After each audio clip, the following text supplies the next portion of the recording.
Technical problems. I don't know what's going on.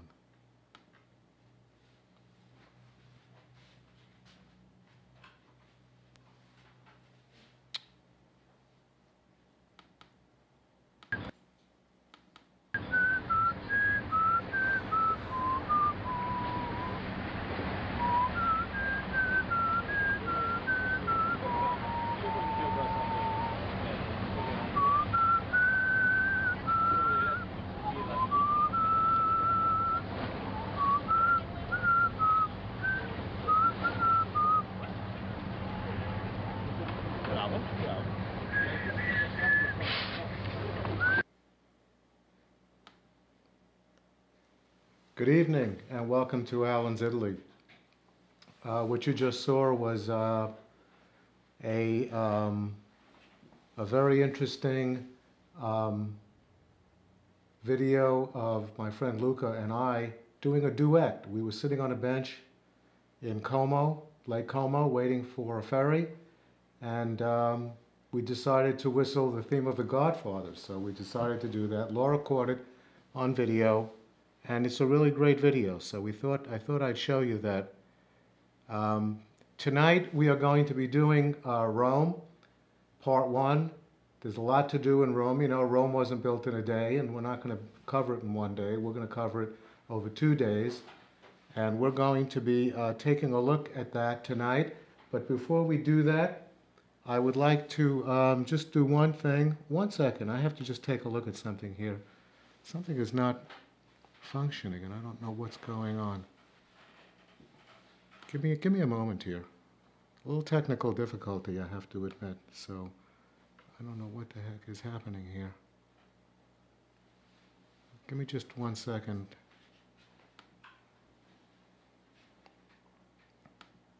I don't know. I just don't know. I hope it works. Okay, we'll start with this one and see what happens.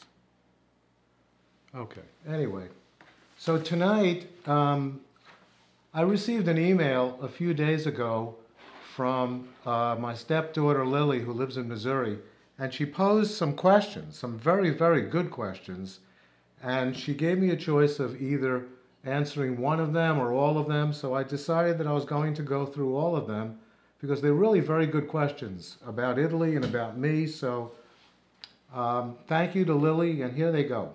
So the first question she asked is, do you think Venice will eventually disappear? And that's a really good question because this is a very controversial concept in the fact that Venice is sinking, or the water level, I should say, is rising and is causing flooding and all kinds of horrible water problems. So this is something that's on the mind of certainly the commune of Venice and also the people who visit Venice.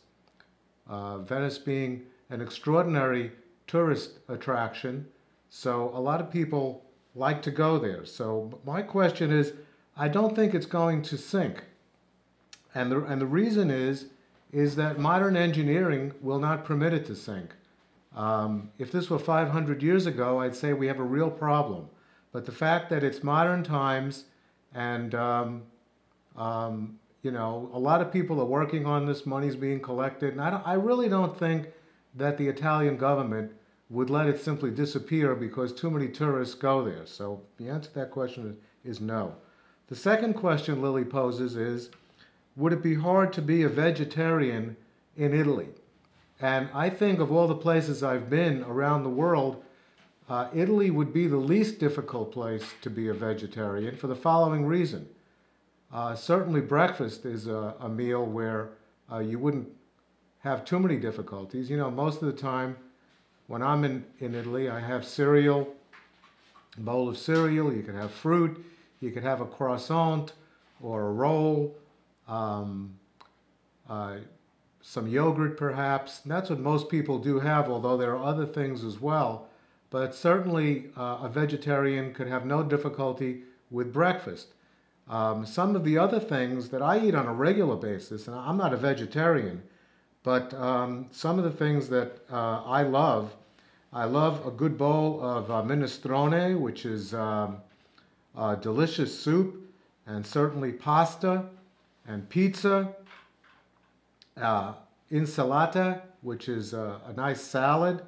So these are some of the things that you could have, and certainly the gelato is a vegetarian thing, and you could enjoy that as well.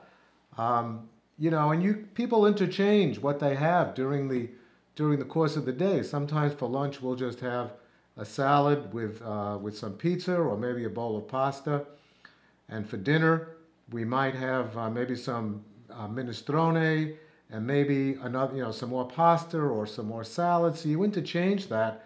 There are meat dishes, obviously, and a lot of people do have them, but you could get away very easily without having any meat in Italy. The next question she asks is, what are the 5 most important Italian words that any tourist should know? This is a real good question, and I've grappled with this myself. I am not fluent in the Italian language. However, I do know a couple of hundred words which kind of get me through being able to function. One of the most important things that I think that one would do in Italy is to be polite. So I focus on 3 words which are very polite kind of words that I use all the time. The first word is scusi. Scusi, S-C-U-S-I, it's pronounced scusi in Italian, means excuse me. And you bump into somebody or you want to interrupt them so that you could ask a question, or you have some other concern with someone, and that's always very nice to say. So I use that an awful lot. Grazie. Grazie is a word which means thank you. And certainly if somebody does you a favor, either giving you directions or a hotel person gives you perhaps some information that you may need, whatever the case may be, grazie is a very, very nice word to use. And the third word, and these are all contained in that famous song, incidentally, that Dean Martin, one of my favorite singers of all time, sings, that the song Scusi, Grazie, and Prego. And prego is the third word. Prego means you're welcome. So, if somebody says grazie to you, you could say prego. Prego is also a word which means, if you're holding the door for somebody and you're going like this, please, go ahead of me. You use the word prego, so that works as well. So those are 3 words I use a lot. And another word that's very important is dove. Dove means where is. So, and I ask a lot of questions. Where is this? Where is that? So dove is very important. And sometimes I'll just put a dove and then I'll go right into, I'll use the English words. So, where is the parking lot? Nowadays when I've learned the Italian language, I would say dove parcheggio, which is parking lot. But, 10 years ago, I used to say dove parking lot or dove taxi stand or something like that. But so that's a good word. And the most important word in the English language, in the Italian language for English-speaking people, is the word bagno or toiletta, which of course means bathroom. And you're out and about doing sightseeing, and you're not near your hotel, obviously not near a bathroom. And if you have to go, then those 2 are very, very important words. I also threw in a few other words. They're not actually words, they're phrases. So il conto, which is the check or the bill. You're having dinner, and Italian waiters never bring over the bill unless you ask for it. So one thing you might say is scusi il conto per favore, which means excuse me, the bill if you please.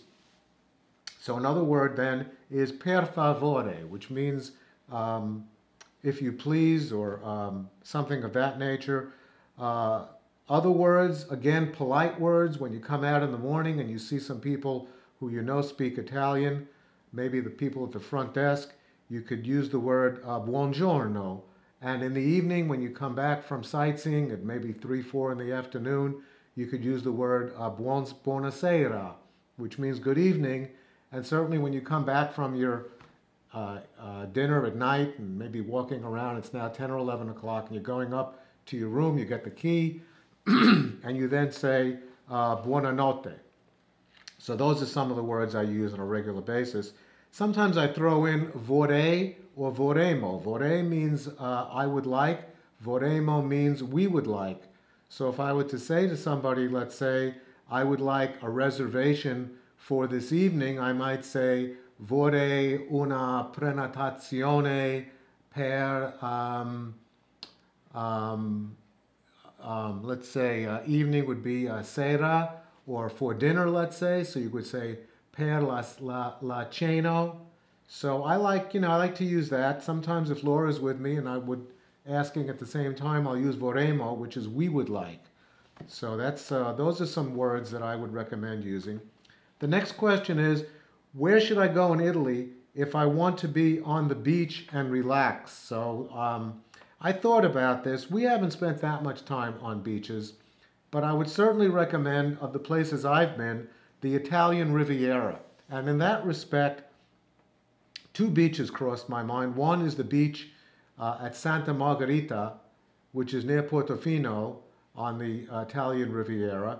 And the other one, which I think is the one I'd like to, I have a couple of pictures, is in Cinque Terre, the five towns right along the very southern point of the Italian Riviera, is the town of Monterosso al Mare, which is a really beautiful beach. Let me get back to my computer here. This is the beach at Monterosso al Mare, and this is a very beautiful beach. We were only here in the winter, so this is a site. This is the site of the beach in January, so there's nobody here. But this is a very beautiful water. The sand is, not the kind of sand you'd get maybe, in Miami Beach or on, some of the beautiful beaches of Florida. But this is certainly a very, very nice beach. Certainly a stunning view.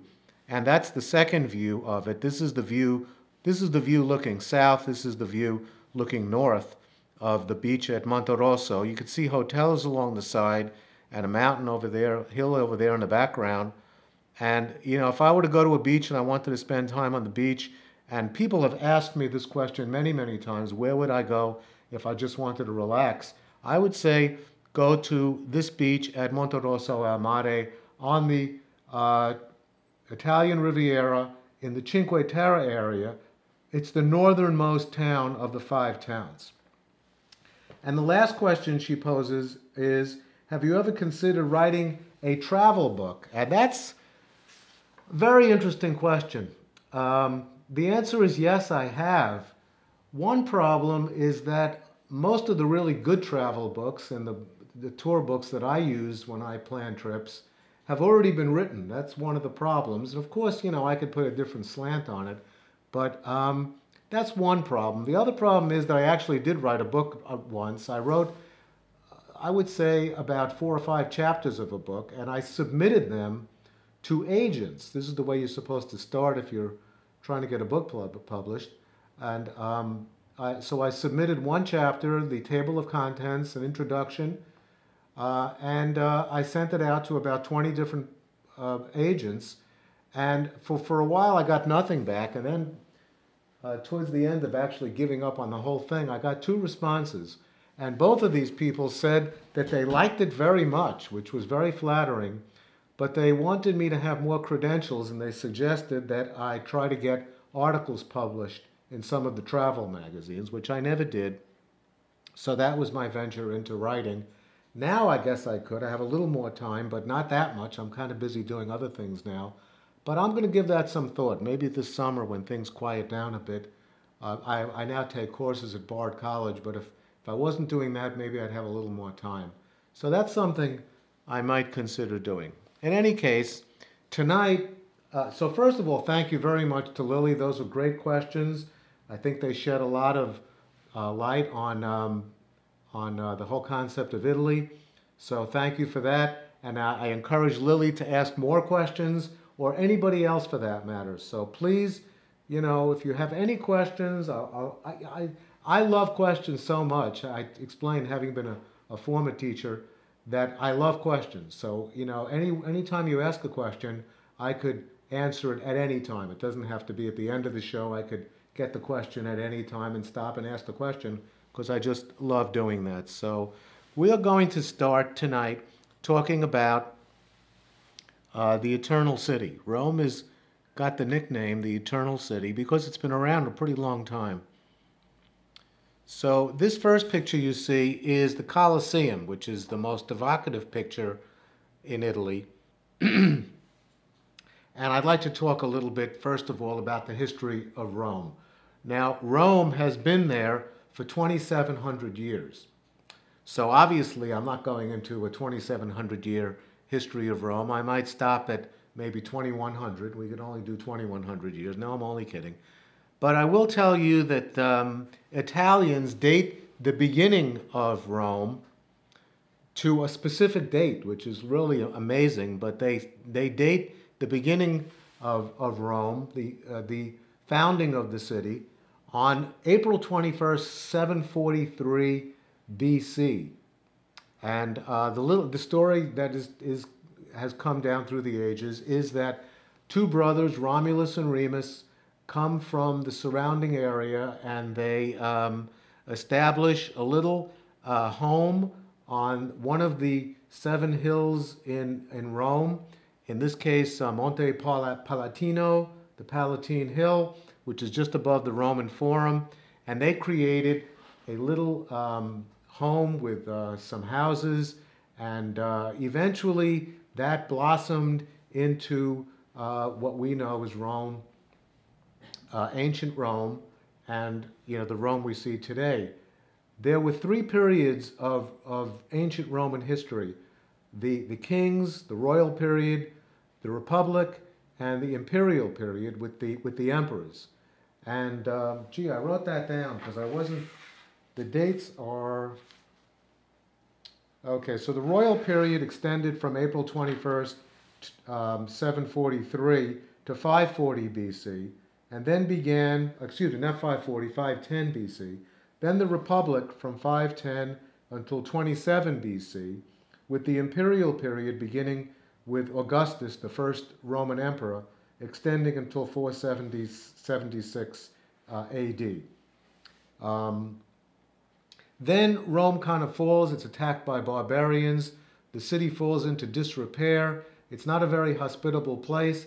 The population of Rome when it was at its height was about 1 million, and it was a thriving city. And during the Middle Ages, the population of Rome decreases to about 17,000, all huddled around the Roman Forum area. So Rome kind of fell, and then it had a revival during the Renaissance period, promoted by a lot of the popes who started to commission great works of art. Pope Sixtus or Sistis, I forgot to look that one up, but he was a pope who commissioned the Sistine Chapel.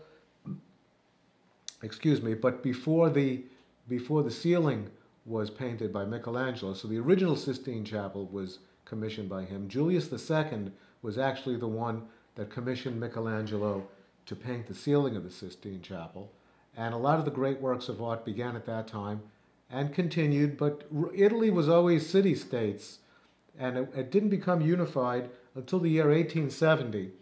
And in 1870, on September 20th, which is a very famous date in Italian history, troops that were interested in unification marched into Rome, and that was the beginning of the Rome that we know today. The first capital of Italy was Florence, and the capital then moved to Rome. Now today, and I'd like to begin with just a map of Italy showing where everything looks like. Let me come back a little bit on that one. It's a little too close, but there's Florence. Let me go up a little bit because I want to show you Venice. This is where we were the very first show several weeks ago. And then we came down here to Florence, and then we came down here to Alto Lazio, the area where my friend Rick came on with me that night, and we did Civita di Bonareggio. Here's Tuscany in this region. Here's Umbria. Here's Lazio right here. And as we go further south, you could see that we come to Rome. and Vatican City is a separate municipality over here. Here's the airport, one of the airports over here to the south, and the airport that most people come in from international travel is over here on the coast, Leonardo da Vinci Airport, which is nicknamed Fiumicino because that's the name of the town that it's near, and everybody kind of calls it Fiumicino. There's also a very wonderful ancient Roman site here by the name of Ostia Antica, which is kind of like a little Pompeii. Pompeii is, of course, that wonderful site that was preserved with volcanic ash. And this is another site, not covered with volcanic ash, but this site has been preserved and is in very nice condition, considering it's been around for 2,000 years. We'll take a look at that a little bit later in this show. But here is a map of Rome, and it's not a really good map. This is the best I could do, best I could find right here. And I wanted to tell you that I'm going to be doing 2 tours, one this week, one next week. And these 2 tours actually parallel the tour that I gave to friends of ours, Randy and her son David. And this is how we did it at that time. Here's the train station right up here, Stazione Termini. And our hotel, we came right out here to the Piazza Repubblica, and our hotel was right here. And we left the hotel, we came down here to the Via Quattro Fontane, which I'll discuss in a little while, and then we crossed Via 20th of September, which we'll talk about, and we go all the way over here down Via Sistina to the Spanish Steps, and that'll be our first destination. We then come down here through the streets, the shopping streets, the very fashionable shopping streets of Rome at this time, down here to the Trevi Fountain, and then we're going to leave the Trevi Fountain and walk across the Via del Corso over here to the best preserved Roman ruin in all of Rome, and that's the Pantheon. We're going to leave the Pantheon and head down here to Largo Argentina for another excavation site. And then, and this is the path that we took in 2010. We were getting pretty tired by this point, but we did manage to get back up here to the Campo dei Fiori. This is the Piazza Navona. We don't want to go that high. But right around over here is the Campo dei Fiori. We had a lovely lunch, and then we took a taxi across the Tiber over here to St. Peter's Cathedral, where we had an appointment to see the Vatican Museum. We wouldn't have seen it that day, but the next day we were going to be there was Sunday and it was closed. So we had to get there on Saturday, so we had to take a taxi here for our 3 o'clock reservation at the Vatican Museum. The taxi took us all the way around here, because the entrance to the Vatican Museum is all the way over here on the other side. So we started here, we walked through the museum, we came out at the Sistine Chapel, we walked into St. Peter's Cathedral, and then we came out of there and we walked to the Castel Sant'Angelo, which is right over here. We were quite exhausted. Remember, we arrived by plane, having been up all night. So we walked over here to the river. We went in the Castel Sant'Angelo, and this will all be part of the tour that I will be giving you tonight, Rome Part 1. And then we took a taxi back to the hotel, where we collapsed and went out for a lovely dinner. And then the next day we went out for another tour, which I'll show you again next week, because that'll be more appropriate for that. So I'd like to start our tour with the train station. This is where you could arrive. We didn't arrive by the train station. We arrived by taxi from the airport, because I knew that it was going to be an exhausting day, and I felt that since it was going to be an exhausting day, we would start out by taxi, getting right to the hotel. But if you're coming into Rome, as many people do, which is on the at the Stazione Termini, which is the Termini train station. There's several train stations throughout Rome. But even if you come in through the airport, you could take a bus that takes you right to the train station. And this is what it looks like to come in. Nothing special. This is the piazza in front of it. There's taxis all over here and buses to take you all over Rome.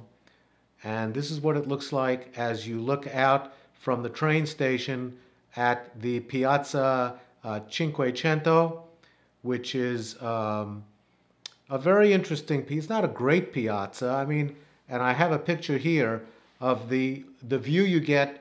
If you remember many weeks ago when we started this and we came out of the train station in Venice, this was the first sight that we saw. And this is like an amazing sight. This will take your breath away. So, I don't want to demean this, because when I come out of this train station and see this, I'm pretty excited. This is a beautiful, Rome is an incredible place. And don't get me wrong, it's up there among my favorites, and I've been there 12 times. So I wouldn't be returning so many times if I didn't think it was really wonderful.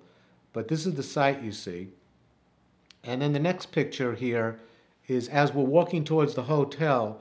This is the Piazza Repubblica. This is a giant piazza and very dangerous. There's cars spinning around this circle at breakneck speeds. So you have to be very careful crossing this piazza. But this is a very, very nice piazza. There's actually a McDonald's on the corner here. Not that anybody would, want to get too involved in that in Rome. Elsewhere perhaps, but in Italy you're probably going to be looking at the Italian food. This is another view of the piazza.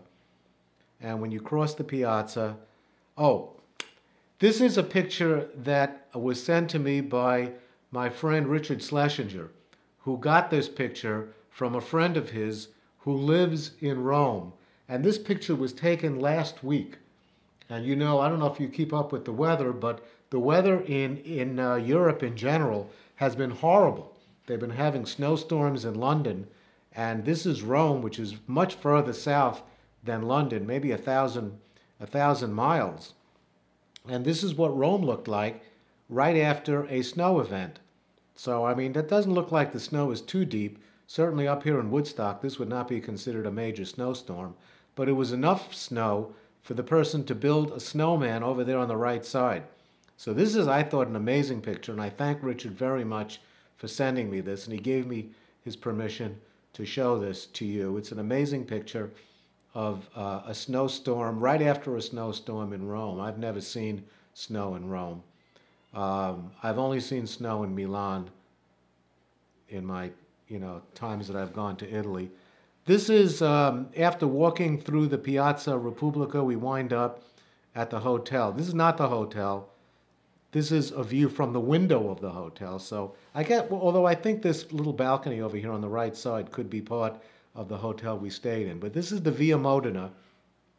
And at number 55 is our hotel, the Hotel Adler, which is, this is a very large building, and each floor of the building is a separate hotel. So it's very interesting. You take an elevator up and you get off, I believe, at the third floor, and that's the Hotel Adler.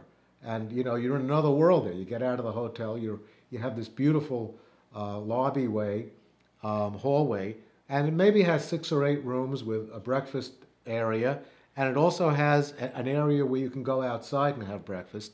And it's immaculately kept. I love this hotel. It's a little lower in price than a lot of hotels in Rome, which are very expensive.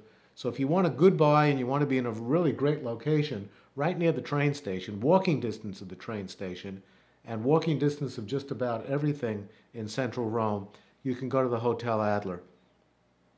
Okay, so we leave the Hotel Adler and we begin walking down the Via Quattro Fontane, and the first thing you come to when you walk down the street is this magnificent palazzo. This is the Palazzo Barberini, which was the home of the Barberini family, which is a very famous Roman family, and is now a great museum. There's a great piece by Raphael in this museum that I, based an entire day on coming to see one of his incredible paintings, and I just found that the piece had been moved to Milan, which I was then going to like in a couple of weeks. So I said, okay, I'll catch up to it in Milan.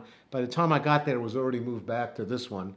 So I had to see this at a different time. But this is a beautiful, beautiful museum. You could see the grounds are just stunning. Look at those palm trees with the beautiful interior of the garden there. It's just a beautiful place. And you keep walking down via Quattro Fontane, and you come to the Piazza Barberini, right at the end of that street.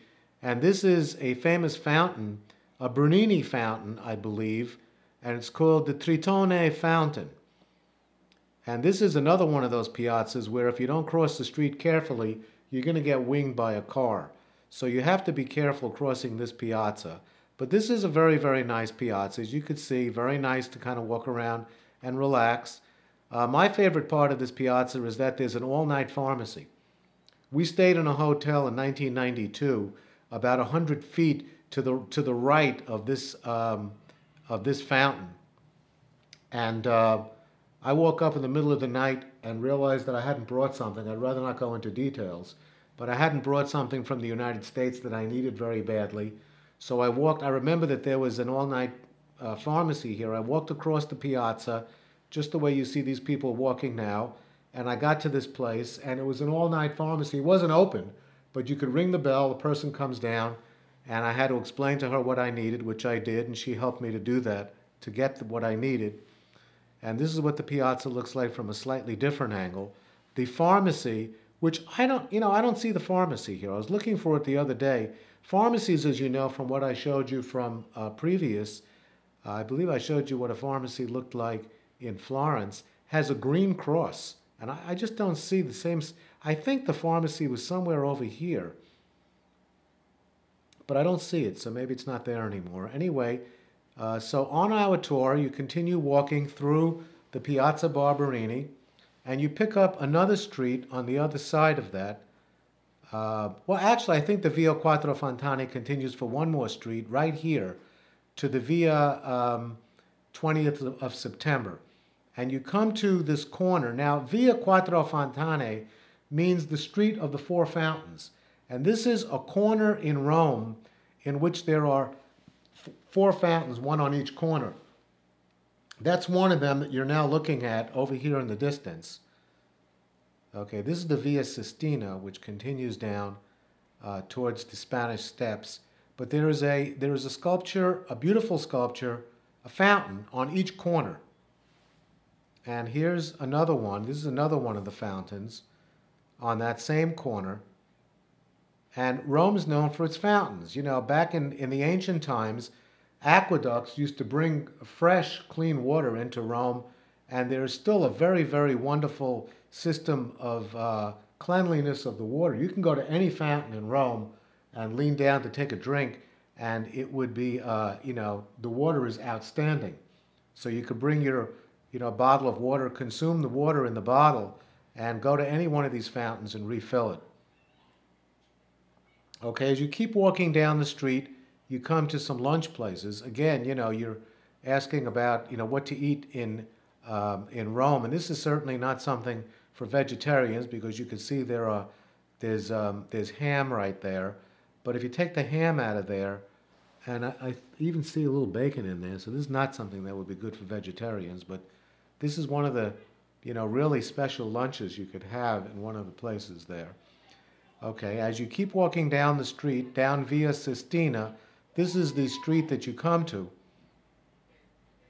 And if you keep going down that street, you will see that going down this hill and then up this hill, going up in that direction, you come to this obelisk right here. This is the beginning of the Spanish Steps. And this is the path we'll be taking, going down this street and up this street. Quite a hike, and you eventually wind up, okay, there's another view of that same street at night, so that's just something I wanted to show you. And there you could see the Spanish Steps off in the distance. This is when you've gone down the hill and then back up it, and this is what it looks like at night, which is lovely to walk around. And eventually you wind up at this spot. This is the Spanish Steps, looking at it from the top. One of the real evocative sites in Rome, and one of the real hangouts, as you could see, not only at the top of the steps, but also at the bottom of the steps. And, this is one of the hangouts in Rome, one of the spots that tourists like to go to when they, first come to see the great city. And it's called the Spanish Steps because at the bottom of the steps there used to be the Spanish embassy.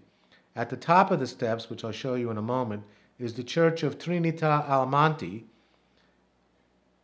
This is what it looks like going down the steps towards the piazza itself. And this is if you're at the bottom of the steps looking up. So that's the church at the top. And this is, I had to get this off the internet, so it's not a great picture, and it's small, as you could see. That's what generally happens. But this is a beautiful picture. If you can kind of, take away a slight amount of fuzziness because it came off the internet, this is a beautiful sight. This is what the Spanish Steps looks like in the springtime. You could see the flowers around, and you could see all the crowds, and this is a beautiful sight. This house over here on the right was the house of John Keats, the famous poet, British poet, who died in 1821 in this house.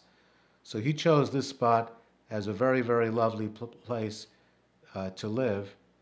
And if you cross the street at the Piazza di Spagna, the Piazza, the Spanish, piazza, you cross this street and head towards the Trevi Fountain. And you eventually wind up at perhaps the most famous site, famous hangout in all of Rome. This is the Trevi Fountain. You can see the huge crowds. There's always huge crowds here. And here's another view of it. And of course, the legend is that if you throw a coin over, and I never got it right, but I've thrown coins over my left shoulder and my right shoulder. And fortunately, I've returned to Rome many, many times, so it must work. But that's one other view of the Trevi Fountain. And at night, when all the coins are gathered up, the coins are put together and they're used to feed homeless people, I believe. I read that this morning in one of my guidebooks. But the Trevi Fountain is a very beautiful fountain. This is not a Bernini fountain. This was done by a variety of people through the years. But it's a beautiful fountain and a spot where people like to hang out. Now, if you continue walking, going across the Via del Corso, you eventually come to a monument of ancient Rome, our first monument of ancient Rome that we will be talking about. This is the Pantheon. The Pantheon was built right around the time of the Emperor Augustus by Marcus Agrippa, who was his right-hand man, and his name is actually on the top of the Pantheon. And let's get a better view of it. Again, I didn't have a frontal picture of it, so I got this off the internet. This is what the Pantheon looks like. It's an incredibly well-preserved building from ancient Rome, as you could see. It's a round building with the ancient portico in the front. Roman buildings were always entered from the front as opposed to Greek buildings, which were entered from all sides. So you can see this very beautiful patio here, which people use when it's raining. I've run under there myself sometimes when the rain is coming down pretty hard.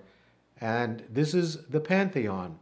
I guess it started to fall into disrepair in the 2nd century AD because the Emperor Hadrian had it redone. But you could see Marcus Agrippa's name right up here. See, it says M. Agrippa. And so, Augustus must have thought very highly of him because his name is right up there on the top. It's another view of it. Looking at it from the piazza. Piazza Rotonda is the name of the piazza in front of it. It's a beautifully well-preserved building, as you could see, really stunning. And the reason it's so well-preserved, as all ancient Roman monuments are well-preserved if they served as churches during the Middle Ages. If a building was not used for holy purposes, then they were usually torn down and the marble was used to build other things. So this is something that was used as a church. That's another view of it, getting very, very close to the portico, the front portico. There's another view of it. This is a view of what it would have looked like during ancient times. See, we see it nowadays, but this is what it would have looked like 2,000 years ago, surrounded by other buildings. Why did I have this? Okay, here's the reason. I had a little 64-year-old time lapse there. This is, if you remember, the Cathedral of Florence. Okay, and let's go back a moment. Brunelleschi. Well, let me go back to this for a moment. When the cathedral was finished being built 100 years after it was begun in 1296, it didn't have a dome. The dome was left off. So try to imagine this building without the dome. Because although the Florentines were very brazen and bold in their conceptions of what their public buildings should look like and their holy buildings should look like, they did not know yet. They didn't have the level of architectural sophistication to build the dome. They were hoping that somewhere along the line, somebody would be born who would be able to know how to do this. So Filippo Brunelleschi and his friend Donatello went into Rome, and they were studying the Pantheon, which was one of the few buildings with a dome, and they studied the construction of the dome of the Pantheon and used that to then create the dome in Florence of the cathedral.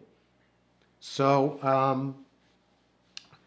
and you know, all other domes are kind of patterned after that. Here's the dome of the Church of San Lorenzo, and here are the domes of the chapels that surround the cathedral in Florence.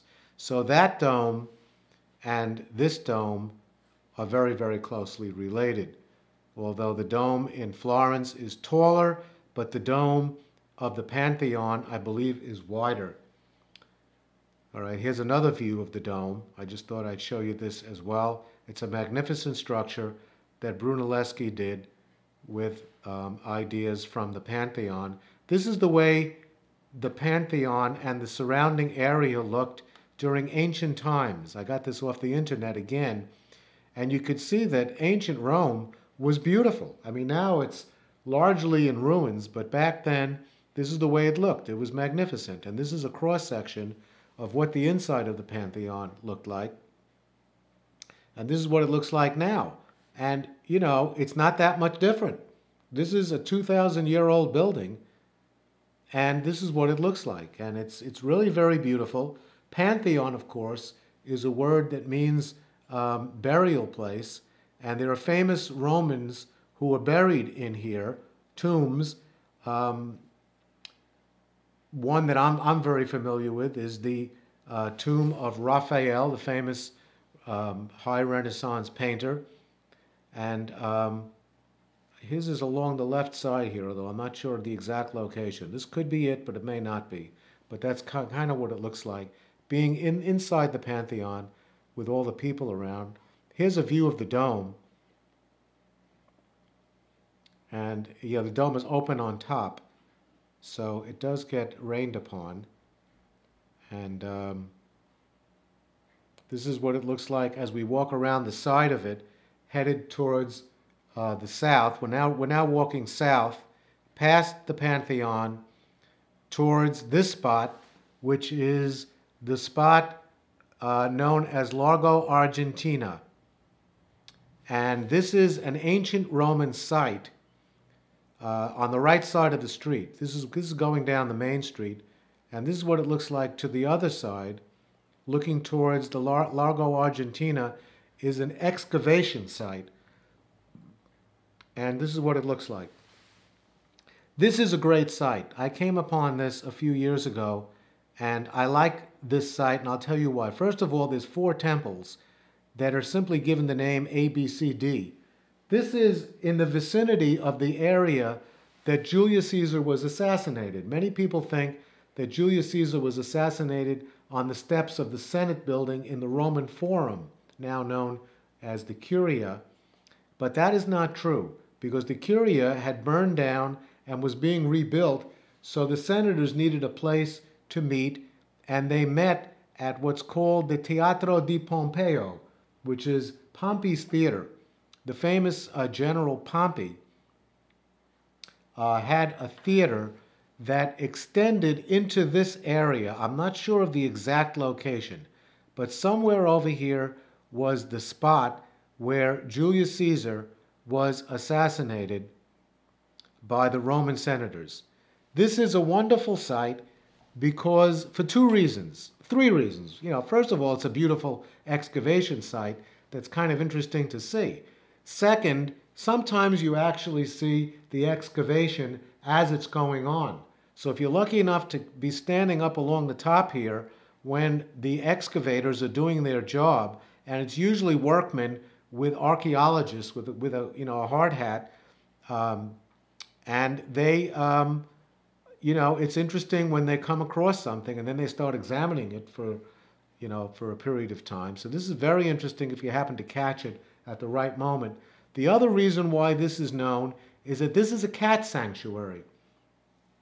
This is the biggest cat sanctuary in Rome. It's not just a place where the cats hang out, like, for example, the Colosseum, which you'll see on the next show.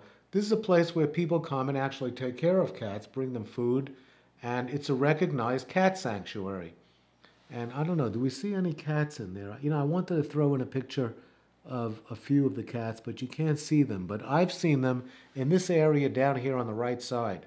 That's where they usually hang out. So that's Largo Argentina. And from this point, oh, here's another view of it. You can see beautiful ruins, just magnificent. And then we walk down the street towards the Campo dei Fiori, and we wind up here again. I didn't have a picture of it, so I took something off the internet.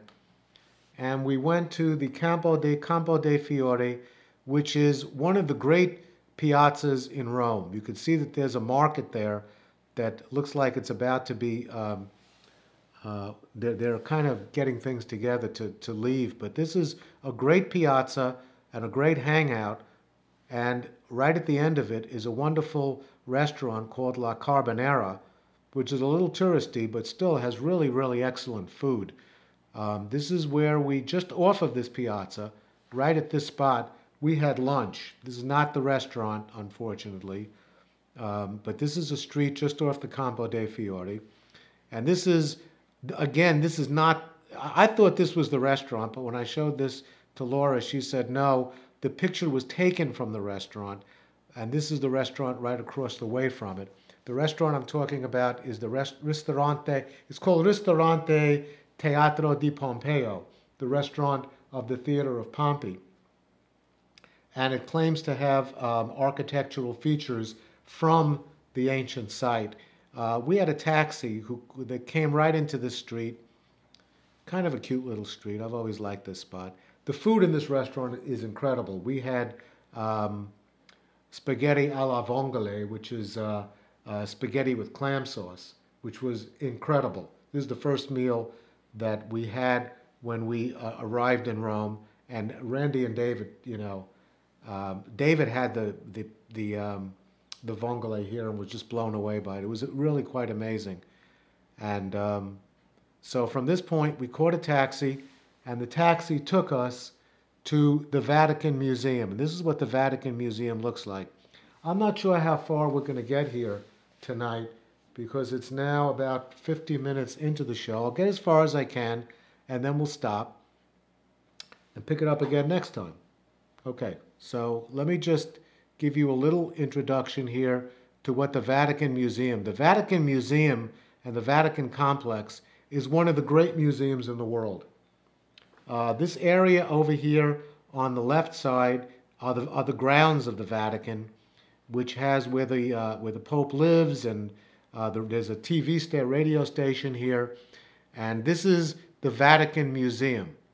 I'm not sure we're going to be able to get any past this, but right here in the foreground is where St. Peter's Cathedral is, and the Sistine Chapel, and these are all museums all along here.